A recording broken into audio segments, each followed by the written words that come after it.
Break के बाद आपका खैर मकदम है। मध्य प्रदेश में आए सैलाब को लेकर बीजेपी और कांग्रेस के बीच इल्जाम की सियासत जारी है। भोपाल हुजूर असेंबली हल्के से बीजेपी के रुकन असेंबली और साबिक प्रोटेम स्पीकर रामेश्वर शर्मा ने पूरे मुल्क में सैलाब और कहत साली के लिए कांग्रेस को मुर्द इल्जाम ठहराया है।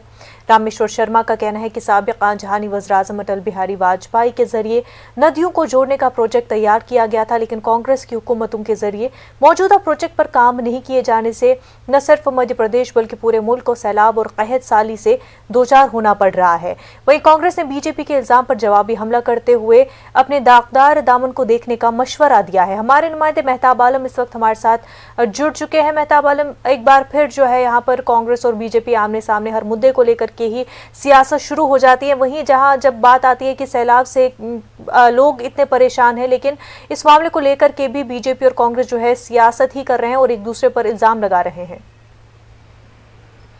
मुनज़्ज़र, पहले मैं आपको बता दूं कि मध्य प्रदेश में अभी थोड़ी देर पहले कैबिनेट की मीटिंग खत्म हुई है। कैबिनेट की मीटिंग सैलाब को लेकर हुई थी और सैलाब में जो है 1,20,000 मकान को फिर से नए तरीके से तामीर करने का जो है प्रोजेक्ट तैयार किया गया और वहीं पर यह भी जो है एक तैयार किया गया है कि मरकजी हुकूमत से सिफारिश की जाएगी कि सैलाब मुतासर इलाके का दौरा करे, उसके लिए एक बड़े पैकेज का ऐलान किया जा सके। और एक बात और भी हुई है कि ग्वालियर चंबल के इलाके में सरकारी अफसरान के तबादले को लेकर जो 7 अगस्त की तारीख तय की गई थी, अब उसको 1 हफ्ते के लिए बढ़ा दिया गया, यानी 15 अगस्त के बाद वहां पर तबादले होंगे। अब मैं आपके उस सवाल का जवाब देता हूं कि मध्य प्रदेश में इस कांग्रेस और भारतीय जनता पार्टी की जो सियासत है, भारतीय जनता पार्टी ने अटैक उस पर किया है कि साबिक वज़ीर-ए-आज़म अटल बिहारी वाजपेयी के जरिए नदियों को जोड़ने का जो प्रोजेक्ट तैयार किया गया था, वो मनमोहन सिंह की सरकार में 10 साल उस पर अमल नहीं किया गया। वहां पर जो यहाँ तक इल्जाम लगा दिया गया है कि चाहे मध्य प्रदेश हो या मुल्क के किसी भी हिस्से में अगर सैलाब कैसाली है, उसके लिए कांग्रेस को जिम्मेदार ठहराया गया। वहीं पर जो है मध्य प्रदेश के मीडिया इंचार्ज कांग्रेस के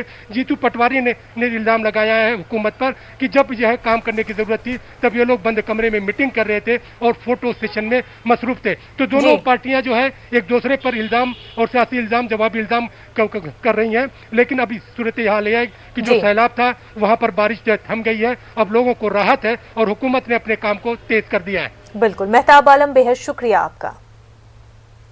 आगे बढ़ते हैं। मुंबई में आज बीजेपी ने एहतजाज किया और